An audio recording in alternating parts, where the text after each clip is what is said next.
Joining me now is Ambassador Michael Oren, former Israeli ambassador to the U.S. Thank you very much, Ambassador, for being with us. And at this hour, also in the General Assembly, the U.S. ambassador to the United Nations, Linda Thomas-Greenfield, is taking the microphone to outline the U.S. position. We'll bring you any headlines out of her comments. Michael Oren, let's talk about whether or not you think there could be a ceasefire within 24 hours. What are you hearing from Jerusalem? Pleasure to be with you, Andrea, as always. You know, there's one factor which I haven't heard so far in this broadcast, and that's domestic Israeli policy and domestic Israeli opinion. There was a poll taken yesterday that showed that 80% of Israelis, that's right, left, up and down, are against a ceasefire. Today, the poll was about 72%. That's a margin of error. Irrespective, the vast majority of Israelis are against a ceasefire. It's not that Israelis love war. It's not that Israelis enjoy inflicting damage on Gaza. It's just that Israelis are fed up.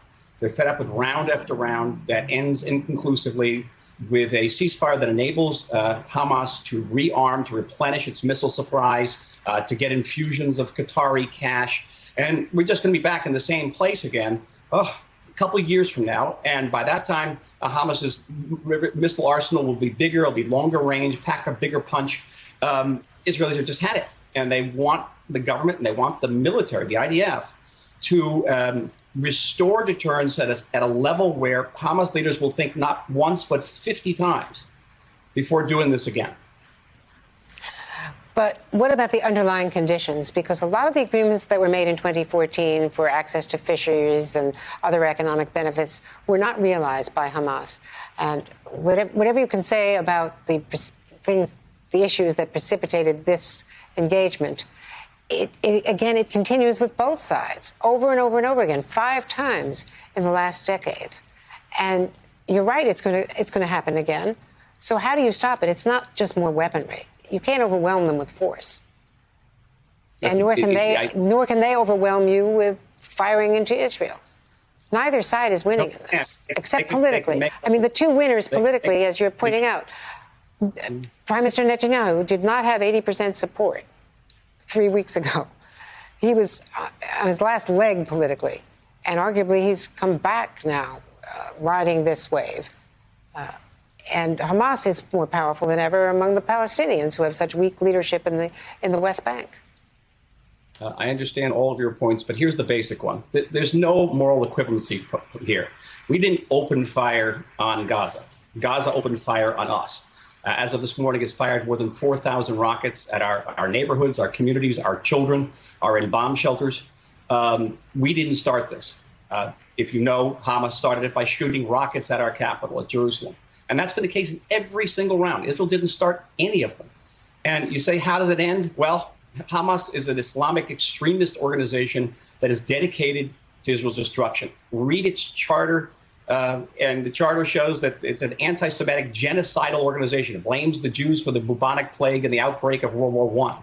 You're not dealing with a rational organization, and you're dealing with an organization that cares nothing for the Palestinians. You know, situations in Gaza are pretty poor.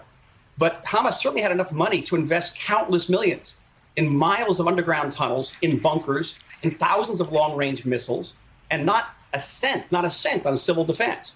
And where we spent countless billions on civil defense, including the Iron Dome system.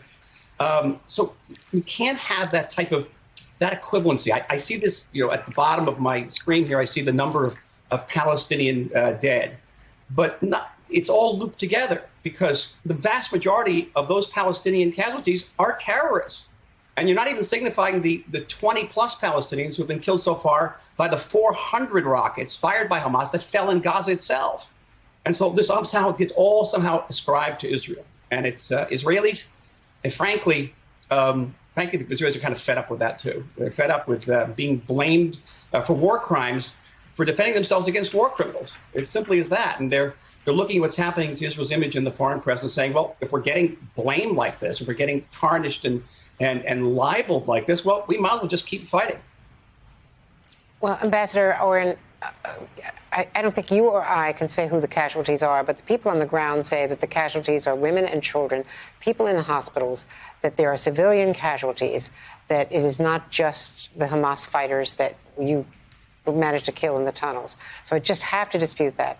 And They fired the rockets first, for sure. But what precipitated that, in part, was certainly firing rubber bullets into the Al-Aqsa Mosque on a Friday night during evening prayers. So I'm not saying that there's an equivalence there, but you know the symbolic importance of that and the outrage that was felt over that as well. We're going to have to leave it there. We know exactly how many people have been killed and how many terrorists have been killed. We know exactly how many Palestinians have been killed by Hamas rockets. We do know this. I'm sorry. And it was disputed in the General Assembly today by the Secretary General of the United Nations. And you may not think that that is a fair forum for Israel, but with the help of the U.S., you have managed to avoid a statement or a resolution up until this point. But now France and Germany are leading the charge, and there's international criticism here. And I get back to my first question. Do you think there will be a ceasefire in the next 24 hours? I don't know. I know that Israeli domestic opinion is very much set against it, and I can understand why. I know from my own family, which doesn't always agree with me politically, they're all against it. The young people with children, and they want to create a situation. They want to see a situation created where they don't have to relive this nightmare every several years. They want deterrence restored. They understand what's happening in international opinion. We understand that there's no distinction made between the terrorists killed in Gaza and the civilian casualties, which are caused by the fact that Hamas is using civilians as human shields. And we regret those casualties. We deeply regret. That's a huge difference between an enemy that is firing thousands of rockets at 4 million Israelis with the express purpose of massacring them. That, if you don't internalize that difference, then I don't know. Then you're inhabiting a moral universe which is very, very dark. And we cannot afford that. We have to defend ourselves, and we'll continue to defend ourselves against an enemy which is not seeking a two-state solution. It's not seeking peace. It's seeking to annihilate us, period. Well, let's just say that the civilians are suffering on both sides. Thanks again. Hey, thanks for being with us today. Thank you very much.